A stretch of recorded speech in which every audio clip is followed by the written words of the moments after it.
இயக்குனர் இமயம் பாரதி ராஜாவுக்கு மகனாக இருக்கிறதுனால மணிரத்னம் அவரை உதவி இயக்குனராக சேர்த்துக்குவார், அல்லது சங்கர் வந்து அவரை உதவி இயக்குனராக சினிமா கற்றுக்கொள்வதற்கான முதல் கட்ட வாய்ப்பு அவருக்கு கிடைக்கும். ஆனால் அந்த மார்கழி திங்கள்னு ஒரு படம் வந்து கடைசி அவர் டைரக்ட் பண்ணாரு. அந்த படம் வெற்றி பெறல.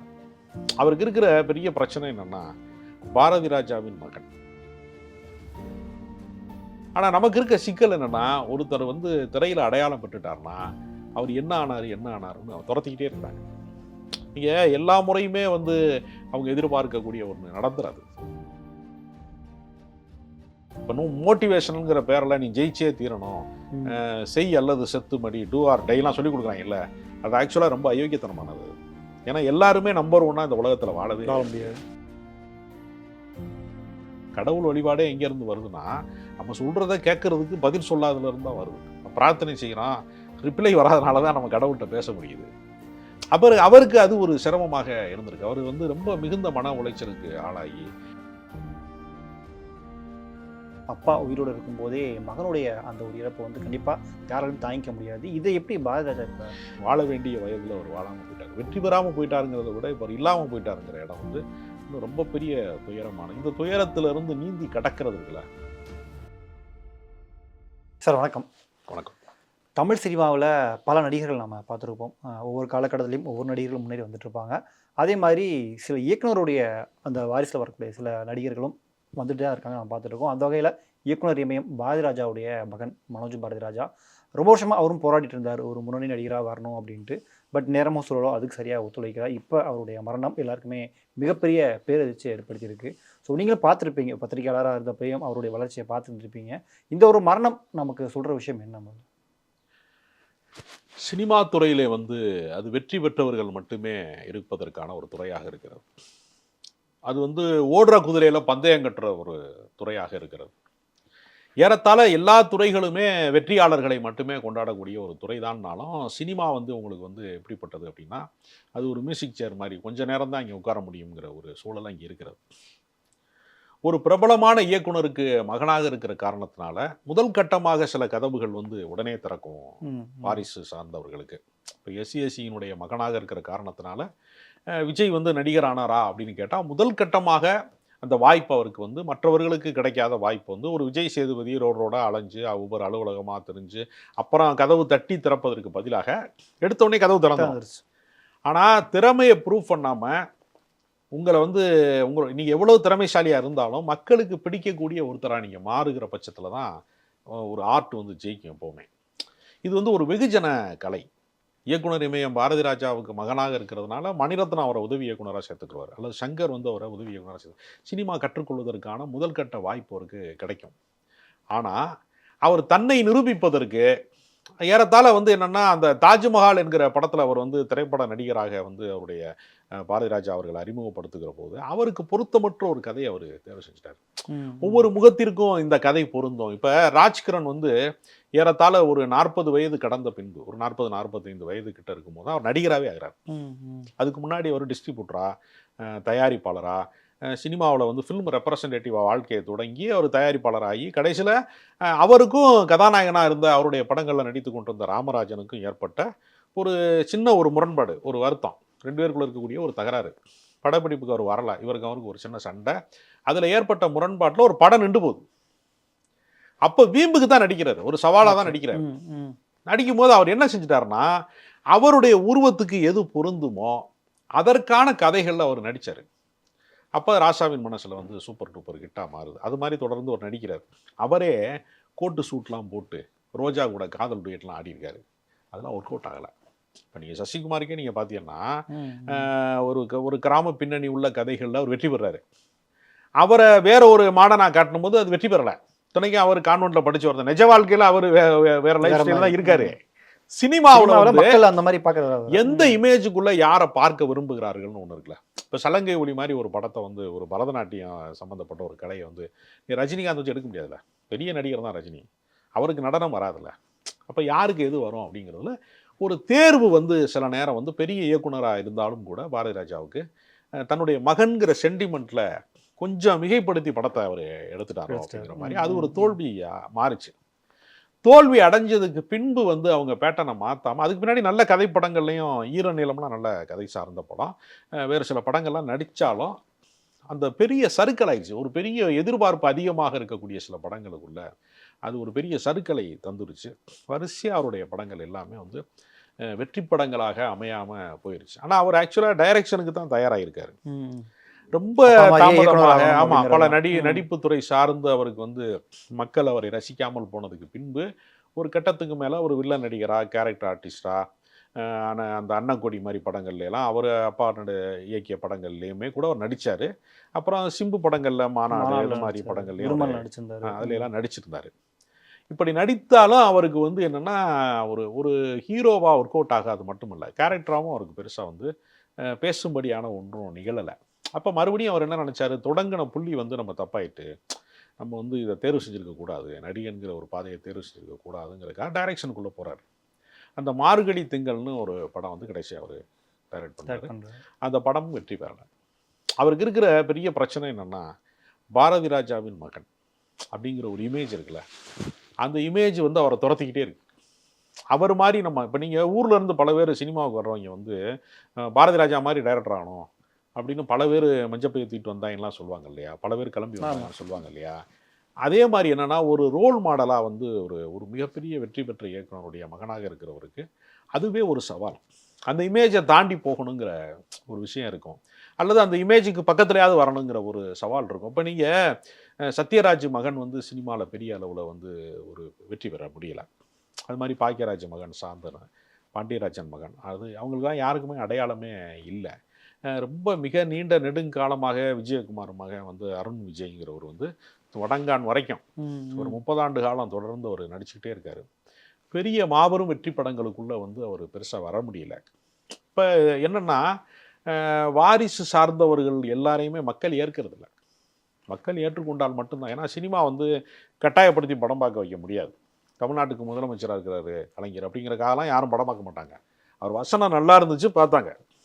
அவருக்குமே பின்னாளில் வந்த படங்கள் வந்து வெற்றி படங்களாக அமையலை. ஒரு காலகட்டம் அவருக்கு வந்து பராசக்தி தொடங்கி இந்த பாச பறவைகள் வரைக்குமான காலகட்டம் வரைக்கும் தான் அவருக்கு. அப்போ யாருக்காகவும் படம் பார்க்க மாட்டாங்க. அந்த கதை ஓட்டமும் அவங்களுக்கு மன நிறைவையும் தருகிற போது தான் அது வெற்றி பெறும். ஒருவேளை வந்து சினிமாவில் வந்து ஒரு சறுக்கல் ஏற்பட்டா, ஒரு வீழ்ச்சி ஏற்பட்டா, ஒரு மாற்றுப்பாதைங்கிறது எல்லாருமே வச்சுருக்காங்க. இப்போ நடிகர் ராஜேஷ் மாதிரி ஆட்கள்லாம் ஒரு வெற்றி படங்கள்லாம் நடித்தாலும் ஒரு முழுமையான கதாநாயகனாக தொடர முடியாத பட்சத்தில் அவர் வேறு துறை சார்ந்து வெற்றி பெற்றிருக்காரு. பல பேர் அப்படி வெற்றி பெற்றிருக்காங்க. அப்போ வேறு துறை சார்ந்து வெற்றி பெறுவது அப்படிங்கிறதும் ஒரு இயல்பான ஒன்று தான். ஆனால் நமக்கு இருக்க சிக்கல் என்னென்னா, ஒருத்தர் வந்து திரையில் அடையாளம் பெற்றுட்டார்னா அவர் என்ன ஆனாருன்னு அவர் துரத்திக்கிட்டே இருக்கிறாங்க. நீங்கள் எல்லா முறையுமே வந்து அவங்க எதிர்பார்க்கக்கூடிய ஒன்று நடந்துடாது. இப்போ நமக்கு என்னென்னா, பல பேர் மோட்டிவேஷனுங்கிற பேரில் எல்லாருமே நம்பர் 1 ஆகணும் அப்படிங்கிற கருத்தை திரும்ப திரும்ப சொல்லிக்கிட்டே இருக்காங்க. நிச்சயமா. ஒரு காட்டில் எப்படி எல்லாமே சிங்கமாக இருக்க முடியும்? அங்கே மான் இருக்கும், கரடி இருக்கும், யானை இருக்கும், எல்லாம் கலந்தானே இருக்க முடியும். ஒரு காடு முழுக்க சிங்கம் மட்டுமே இருக்க முடியும். எப்படி இருக்க முடியும்? மனோஜ் பாரதிராஜோட இறப்பு ஒரு பக்கம் இருக்க, இன்னொரு பக்கம் மிக அதிகமாக எல்லாருமே யோசிக்கிறது வந்து பாரதி ராஜா அதை எப்படி எடுத்துப்பார் அப்படின்னா. ஏன்னா அப்பா உயிரோடு இருக்கும்போதே மகனுடைய அந்த ஒரு இறப்பை வந்து கண்டிப்பாக யாராலும் தாங்கிக்க முடியாது. இதை எப்படி பாரதி ராஜா இப்போ இல்லை, அதாவது இந்த உலகத்தில் இருக்கிற சோகங்கள்லேயே பெரிய சோகம் புத்திர சோகம் தான் சொல்லுவாங்க. அதாவது வரிசைப்படி மரணம் வருவதில்லை. தாத்தாவுக்கு பின்னாடி வந்து மகனுக்கு பின்னாடி பேரன்கிற வரிசைப்படி வந்து மரணம் வருவது கிடையாது. மரணம் வந்து வரிசை மாறி வருகிற மரணம் ஒரு பெரிய துயரமான விஷயம். அதுலேயும் வந்து இளம் வயது மரணங்கள் நிகழ்ந்த வீடுகளில் இந்த துக்கக்கலை மாறுவதே கிடையாது. ஏன்னா வாழாமல் இறந்துட்டான் அப்படிங்கிறதோ அல்லது நடுத்தர வயதில் இறந்தாலோ வந்து, ஏன்னா எவ்வளவோ அதாவது மனோஜ் போன்றவர்களுக்கு வந்து சினிமாவில் ஜெயிச்சு தான் கார் வாங்கணும், சினிமாவில் ஜெயிச்சு தான் வீடு வாங்கணும், சினிமாவில் ஜெயிச்சு தான் வாழ்வாதாரம் வந்து நமக்கு நடக்கணுங்கிற இடத்துல அவர் இல்லை. பல பேர் கிராம பின்னணியிலேருந்து வர்றவங்களுக்கு ஜெயிச்சாதான் வாழ்க்கை, ஜெயிச்சு தான் கல்யாணம் பண்ணணும் அப்படிலாம் பல பேர் சுற்றுறாங்க. இப்போ நம்ம வந்து சினிமாவில் ஜெயித்தவர்களை மட்டும் பார்க்குறோம். ஒரே ஒரு வடிவேலு வெற்றி பெற்றதை பார்க்குறோம். பல சாலிகிராமம் பகுதிகளில் ஒரு 10,000 வடிவேலு வந்து சுற்றிக்கிட்டே இருப்பான். வாய்ப்பு கிடைக்காதவர்களோ அல்லது வாய்ப்பு கிடைத்து நிரூபிக்க முடியாதவர்களோன்னு ஒன்று இருப்பான். அப்போ பாரதி ராஜாவுக்கு இருக்கக்கூடிய அந்த துயரம்ங்கிறது, ஏன்னா அந்த துயரத்தை தாங்குகிற வயதும் கிடையாது. அவருக்கு ஒரு 83 வயது. இந்த அதிர்வை வந்து அவர் எதிர்கொள்கிறது, ஏன்னா ஒரே மகன், அவருக்கு ஒரு மகள் இருக்காங்க. இருந்தாலும் வாரிசு, ஆண் வாரிசாக அந்த ஒரு மகள் தான். அப்போ அவருடைய இழப்பு அப்படிங்கிறது வாழ வேண்டிய வயதில் அவர் வாழாமல் போயிட்டார். வெற்றி பெறாமல் போயிட்டாருங்கிறத விட இப்போ இல்லாமல் போயிட்டாருங்கிற இடம் வந்து இன்னும் ரொம்ப பெரிய துயரமான இந்த துயரத்திலிருந்து நீந்தி கடக்கிறது இருக்குல்ல, இது கடக்க முடியாதவர்கள் நிறையா பேர் இருக்காங்க. எனக்கு தெரிந்து பாலச்சந்தருடைய மகன் வந்து கைலாசம் என்று சொல்லக்கூடியவர் வந்து அவருடைய மகன் மரணத்துக்கு பின்பு எதற்குமே நிலைகுலையாத பாலச்சந்தர் வந்து அதற்கு பின்பு அவர் வாழ விரும்பலை. மன உளைச்சல்ல ரொம்ப ஆளாகி அவர் மரணத்தை தழுவிட்டார். அது மாதிரி வந்து வீடுகளில் கலைஞர்களுடைய வீடுகளில் இந்த மாதிரியான வீடுகளில் வந்து இருக்கக்கூடிய இளம் வயது மரணங்கள் புத்திர சோகம் அப்படிங்கிறது எனக்கு தெரிந்து பாடலாசிரியர் கபிலனுடைய மகள் இறந்து போனதற்கு பின்பு அந்த மனநிலையிலேருந்து அவரால் வெளியிலேயே வர முடியலை. இன்னும் ஒரு எனக்கு நண்பரும் கூட அப்படிப்பட்ட துயரங்கள் வந்து யாருக்கும் வரக்கூடாது. வந்து தகப்பன் இருக்கும்போது மகனோட மரணம் அப்படிங்கிறது ரொம்ப பெரிய துயரமானது. இதை கடந்து வருவதற்கு வந்து இயற்கையிடம் தான் நம்ம மன்றாட முடியும். காலம்தான் அதற்கான அந்த அந்த நினைவு அலைகள் இருக்கிற வரைக்குமே அவங்களால அதை மறக்க முடியாது. இல்லை, போன வருஷம் கூட பார்த்தோமே பவதாரணி இளையராஜாவுடைய மகள் மரணம். இளையராஜா மிகப்பெரிய பெரிய புகழ்மிக்க கலைஞர்கள் வீடுகளில் நடக்கிற மரணங்கிறது இன்னும் கூடுதல் அழுத்தம். ஏன்னா அந்த வீட்டில் நடக்கக்கூடிய சந்தோஷத்தை எல்லாருக்குமான சந்தோஷமாகவும், அந்த வீடுகளில் பிரபலங்களுடைய தங்கள் நேசிக்கக்கூடிய கலைஞர்களுடைய வீடுகளில் நடக்கக்கூடிய துயரங்களை தங்கள் துயரங்களாகவும் ரசிகர்கள் பார்ப்பாங்க. அதனால் அதை கடக்கிறது அப்படிங்கிறது ரொம்ப சிரமமான ஒரு விஷயம். இது யாருக்கு நடக்கக்கூடாத ஒரு துயரமும் கூடாது. இன்னொரு பக்கம் மனோஜ் வந்துக்கு தனியாகவே பர்சனலாக அவருக்கு அந்த ஒரு மன அழுத்தம் இருந்ததாகவும் சொல்லப்படுது. அதாவது சினிமாவில் நம்ம பெருசாக சாதிக்க முடியலையே அப்படின்ற ஒரு ப்ரெஷருமே அவர் நாளுக்கு நாள் வாட்டிகிட்டே இருந்தது அப்படின்னு. அது உண்மையாது? அதை அவர் வெளிப்படையாக வாக்கு மூலமாக அவர் நேர்காணல்களிலேயே வெளிப்படுத்தியிருக்கார். அவருடைய திரைப்பட பயணம் குறித்தே பாரதி ராஜாவுக்கு மகனாக இருப்பது என்பதன் வழியாக அவர் அடையக்கூடிய அந்த அந்த மன உளைச்சலை வந்து வெற்றி பெறலை. நீங்கள் ஒரு வாத்தியாருக்கு மகனாக இருக்கிறான்னு வச்சுக்கோங்களேன், அவன் வந்து சரியாக படிக்கலைன்னா ரொம்ப ஒரு விமர்சனத்துக்குரியதாக மாறும். சராசரி மனிதர்களுக்கும் அதுக்கும் உள்ள ஒரு அப்போ வந்து என்னென்னா, இவரே உன் பையனே இந்த மாதிரி தருதலையாக இருக்கானே அப்படின்னு கேட்பாங்க இல்லையா? அது மாதிரி என்ன ஆகும்னா, இவர் வந்து ரொம்ப சராசரி மனிதர்களுக்கும் சாதாரண மனிதர்களையும் கதாநாயகனாக்கி வெற்றி பெற்றவர் பாரதி ராஜா. தன்னிடம் உதவியாளராக இருந்த ஒரு பாக்கியராஜையும் தன்னுடைய கேமராவை தன்னுடைய இதில் வந்து ஒளிப்பதிவு சார்ந்து ஒரு உதவி ஒளிப்பதிவாளராக இருந்த அந்த இன்னுயிர் தோழன் பாபு போன்றவர்களையும், வளையல் கடையில் வந்து மதுரையில் மீனாட்சி அம்மன் கோயிலில் சாமி கும்பிட போனப்போ வழியில் பார்த்து ஆட்டோகிராஃப் வாங்குவதற்காக ஆவலோடு ஓடி வந்த ஒரு வளையல் கடை வைத்திருந்த பாண்டியனை வந்து கதாநாயகனாக மண்வாசனை பாண்டியனாக மாற்றியதிலிருந்து அவர் பல சாகசங்களை சினிமாவில் செய்திருக்கிறார். அவருடைய சாதனைங்கிறது ஒரு அளப்பரிய சாதனை. டைரக்டர் படமும் ஒன்று இருக்குது அப்படின்னா, டைரக்டர்னாலே தமிழ்நாட்டில் வந்து பாரதி ராஜா தான். எத்தனையோ டைரக்டர் இருக்கலாம். பொதுமக்களுடைய மனசில் இருக்கக்கூடிய வார்த்தை என்னென்னா, டைரக்டர்னால் அது பாரதி ராஜா தான் அப்படிங்கிற ஒரு ஒரு முத்திரை பதித்தவர் அவர். அவர் அந்த நம்பிக்கையில் தான் தன்னுடைய மகனையும் வந்து ஏற்றுக்கொள்ளும். ஏன்னா அவரே நடிக்கத்தானே வந்தார். அவர் நடிப்பதற்கான வாய்ப்பு மறுக்கப்படுகிறோம். அவர் வேறொரு வாய்ப்பை தேடி வெற்றி பெற்றுட்டார், இயக்குனராக வெற்றி பெற்றுட்டார். அப்போ துறை சார்ந்த வெற்றி என்ன செய்வாங்கன்னா, இப்போ இளையராஜா வீட்டிலே நீங்கள் பார்த்தீங்கன்னா 2 மகன்களில் கார்த்திக் ராஜா இசையில் வந்து ஒரு வணிக ரீதியான வெற்றி பெறாதவராக இருக்கார். ஆனால் இசை அறிந்தவர்கள்லாம் என்ன சொல்கிறாங்கன்னா, கார்த்திக் ராஜா வந்து இசையில் ரொம்ப மேதமை மிக்கவர், யுவன் சங்கர் ராஜாவை விடவும் அவருக்கு வந்து இசையில் ரொம்ப ஆழமான நாலேஜ் இருக்கக்கூடிய ஒருத்தர் அப்படின்னு சொல்கிறாங்க.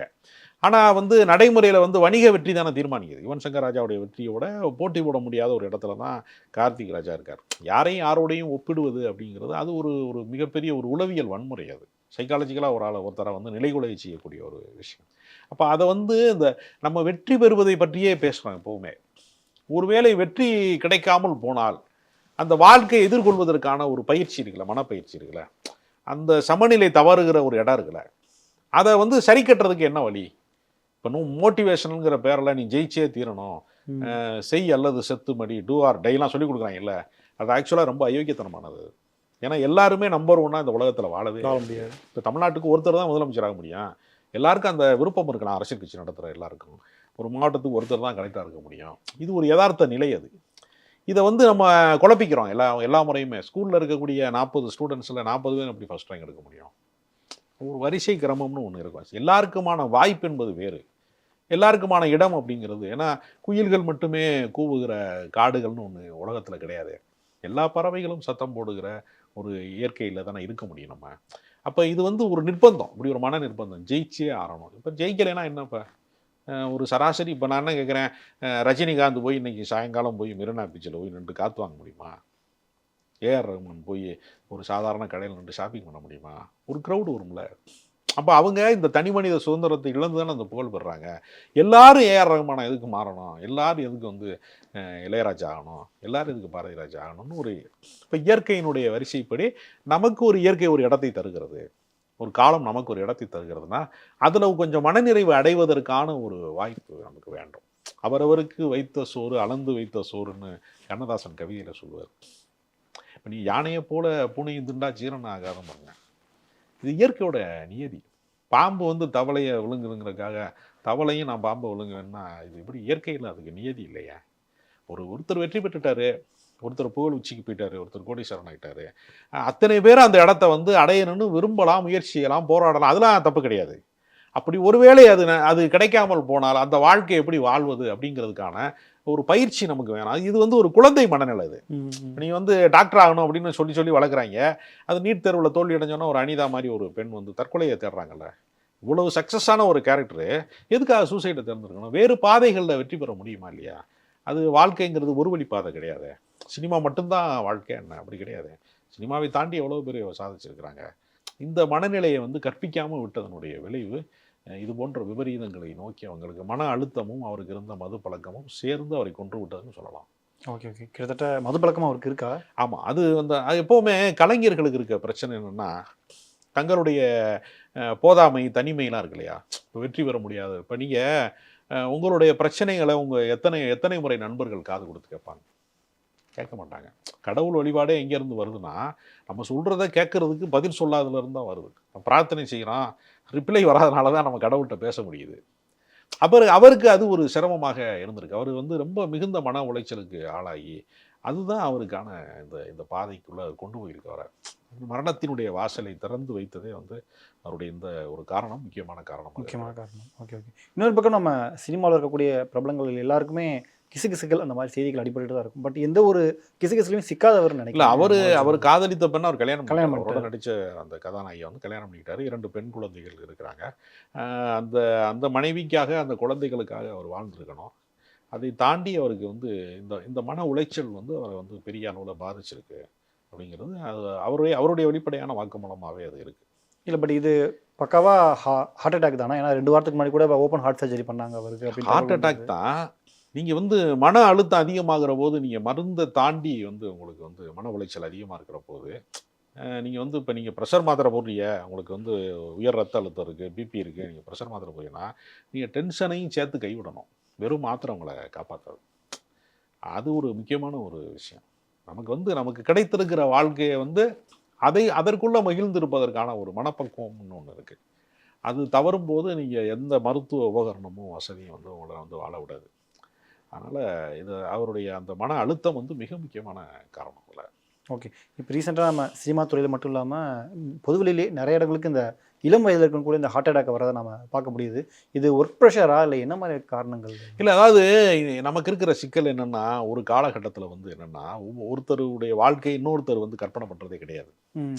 அவரை போல் நீ ஏன் இல்லை அப்படின்னு கேட்குறது இருக்குல்ல, நீ ஏன் அவர் மாதிரி இல்லை, எதிர்த்தோட்டுக்காரன் மாதிரி நீ ஏன் இல்லைன்னு கேட்குறது இருக்குல்ல, எங்கள் அம்மா மாதிரி நீ சமைக்க தெரியல உனக்குன்னு மனைவியை சொல்கிறது மாதிரி எல்லா மனிதனுமே என்ன செய்யறான்னா யாரோடையோ ஒப்பிட்டுக்கிட்டே இருக்கான். கலைஞர் மாதிரி இல்லை ஸ்டாலின்னு சொல்லுவான் ஒருத்தன்.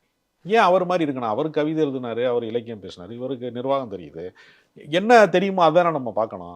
அதுக்கு தாண்டி இவங்க என்ன செய்கிறாங்கன்னா, சிங்கத்துக்கு ஒரு காடு, மானுக்கு ஒரு காடு கிடையாதுல்ல. சிங்கம் இருக்கிற காட்டில் தான் மான் இருக்குது, தனித்தனி காடாக இருக்குது, அதுக்குள்ளே தான் இரண்டுமே வாழுகிறது. அப்போ இந்த முரண்பட்ட விஷயங்கள் இருக்குல்ல, இதை ஒப்பிடுறதன் மூலமாக என்ன செய்கிறாங்கன்னா, ஒரு குழந்தை பருவத்தில் இருந்த ஒவ்வொரு மனிதனையுமே அவங்க குத்தி காட்டக்கூடிய ஒரு இடம் இருக்குது. அவங்களுடைய அந்த குறைபாடுகளை, அவங்களுக்கு இருக்கக்கூடிய போதாமைகளை, பற்றாக்குறையை வந்து சொல்லிக்கிட்டே இருக்கிறாங்க. அது வந்து எங்கே போய் முடியும் அப்படின்னா, இது மாதிரியான ஒரு விபரீதமான மன அழுத்தத்தில் போய் முடியும். அதனால் நம்ம வந்து நம்மளுடைய எந்த வயதில் இருந்தாலும் சரி, தோல்வியை வந்து ஒரு அவமானமாகவோ ஒரு பெரிய ஒரு தவறான விஷயமாகவோ கருத வேண்டிய அவசியம் கிடையாது. ஒன்று நம்ம நினைக்கிறோம், அது நடக்காமல் போகுது. நம்ம எண்ணெயை தடவிக்கிட்டு மண்ணில் புரண்டாலும் ஒற்றை மண்ணு தான் ஒட்டும்னு சொல்லுவாங்க. நமக்கு அவ்வளவுதான் நமக்கு வந்து வாழ்க்கையில் வந்து கிடைத்திருக்கிறது அப்படிங்கிறத ஒரு சிறிய மனநிறைவை வந்து எல்லாருமே பெறக்கூடிய ஒரு தலைமுறை இருந்துச்சு. இப்போ உலகமயமாக்கல், கார்ப்பரேட் மயம் வந்ததுக்கு பின்பு யாருடைய வாழ்க்கையுமே எவ்வளவு உயரத்தில் இருந்தாலும் எந்த நிமிடம் வேணாலும் அது வந்து ஒரு ஒரு ஒரு பட்டம் உயரத்தில் பறக்கிற மாதிரி தான். எப்போ வேணாலும் அந்த நூல் அறுந்து நூல் விழுகும். அறுந்து ஒரு ஐடி கம்பெனியில் வேலை பார்க்குறவன் இந்த சம்பளத்தை நம்பி 2,00,000 ரூபா சம்பளம் வாங்குறான் அப்படின்னு நம்பி வந்து ஒருத்தன் வேலை செய்கிறவன் அதை நம்பி ஒரு ஒரு வீட்டு லோன் எடுத்திருப்பான், ஒரு காரு இஎம்ஐ கட்டிக்கிட்டு இருப்பான். திடீர்னு ஒரு நாள் அவனை வேலையை விட்டு போகக்கூடிய ஒரு சூழல் வருது அப்படின்னா அவன் வாழ்க்கையில் நிலை குறைஞ்சிடலாம். இப்போ நீங்கள் பெரிய இடங்கள்லாம் பாங்க, காஃபி டே ஓனர் வந்து தற்கொலை செஞ்சுக்கிறாரு. சித்தாள் வேலைக்கு போகிற பொம்பளை நம்பிக்கையோட வாழ்க்கை எதிர்கொள்கிறான். கூலி வேலை பார்க்குறவங்க அன்றாடம் வந்து கோயம்பேட்டில் வந்து மார்க்கெட்டில் வந்து இது பார்க்குறவங்க, கீரை விற்கிறவங்க, அவங்கெல்லாம் வாழ்க்கையை எதிர்கொள்கிறாங்க. எளிய மனிதர்கள்ட்ட இருக்கக்கூடிய வைராக்கியம், மன உறுதி பெரிய இடங்கள்ல இருக்கிறவங்ககிட்ட இல்லை. நம்ம வந்து பெரிய இடங்கள்ல நம்ம வாழலையே அப்படின்னு பல பேர் வருத்தப்படுறோம்ல. இப்போ நீங்கள் வந்து மனோஜுக்கு என்ன இனிமேல் சினிமாவில் ஜெயிச்சு தான் கார் வாங்கணும், சினிமாவில் ஜெயிச்சு தான் வீடு வாங்கணும், சினிமாவில் ஜெயிச்சு தான் செட்டில் ஆகணும் அப்படின்னு ஏதாவது நிர்பந்தம் இருக்கா என்ன? கிடையாது. இஎம்ஐ கட்ட வேண்டிய நிர்பந்தம் இருக்கா? இன்னும் பல தலைமுறைக்கான பணத்தை அவர் சேகரிச்சிருக்கிறார். வாழ்க்கையை என்ஜாய் பண்ணி வாழ முடியும். எல்லாமே ஒரு கற்பிதம் தான். அதாவது கண்ணதாசன் வரியில் சொல்கிறது மாதிரி மனித ஜாதியில் துயரம் யாவுமே மனதினால் வந்த நோயடா தான். எல்லாமே ஒரு மனம் சார்ந்த ஒரு கோளாறு தான். அதுக்கு வந்து இடமளிக்கக்கூடாது. மனசை துருப்பிடிக்கிறதுக்கு அனுமதிக்கக்கூடாது. கிடைத்த வாழ்க்கையோடு நம்ம வந்து ஹாப்பியாக வாழ்ந்துட்டு போயிடணும். அதாவது தேனை தேடி தேடி அலைகிறது வண்டு, அதையே தூக்கி தேன் குடத்தில் போட்டால் மூழ்கி மூச்சடைத்து செத்து போகிறது. மனிதன் எதையெல்லாம் தேடுகிறானோ அதுவே அவனுக்கு ஒரு பெரிய துயரமானதாக மாறிடும். ஒரு கட்டத்துக்கு மேலே அதை அவனால் மெயின்டைன் பண்ண முடியாது, அதை எதிர்கொள்ள முடியாது. அந்த எதிர்கொள்ள முடியாத ஒரு இடம்தான் இது போன்ற விபரீதமான மரணங்கள், இளம் வயது மரணங்கள், துறை சார்ந்த வெற்றிகளில் வந்து நம்ம ஜொலிக்க முடியலைங்கிறதுக்கான இயக்கங்கள், இதெல்லாம் வேறு பாதைக்கான ஒரு விஷயமா மாறுது. நிச்சயமா சார். அதே மாதிரி மனோஜ் அவர்களை சினிமாவில் நடிகராக, உதவி இயக்குனராக, டேரக்டராக நாங்கள் பார்த்துருக்கோம். பர்சனலாக அவர் எப்படி சார்? பர்சனலாக அவரோட பழகிய நண்பர்கள் வந்து ரொம்ப ஒரு குழந்தை மனநலம் கொண்டவராகவும், தன்னை வந்து ஒரு ரொம்ப பணிவு சார்ந்தவராகவும் அப்படி தான் வந்து பல பேர் பழகியிருக்கிறாங்க. என்னுடைய நண்பர்கள் பல பேர் அவரோட பழகியிருக்காங்க. நானும் ஒரு சில முறை அவரை சந்தித்திருக்கிறேன். அவருக்கு எந்த மனநிலையும் வந்து தன்னை ஒரு பெரிய வீட்டு பிள்ளைங்கிற ஒரு மனநிலை அவர்கிட்ட எப்பொழுதுமே இல்லை. அவர்கிட்ட ஒரு இயல்பானவராக தான் அவர் இருந்திருக்கிறாரு. அதை தாண்டி அவருக்குள்ள இப்படி அவர் யாரோடையாவது நண்பர்களோட பகிர்ந்திருந்தால், யாரோட ஷேர் பண்ணியிருந்தால் இதுலேருந்து அவர் தப்பிச்சிருப்பார் நான் நினைக்கிறேன். ஓகே. உங்களுடைய கருத்துக்களை பயந்துக்கிறதுக்கு ரொம்ப நன்றி சார்.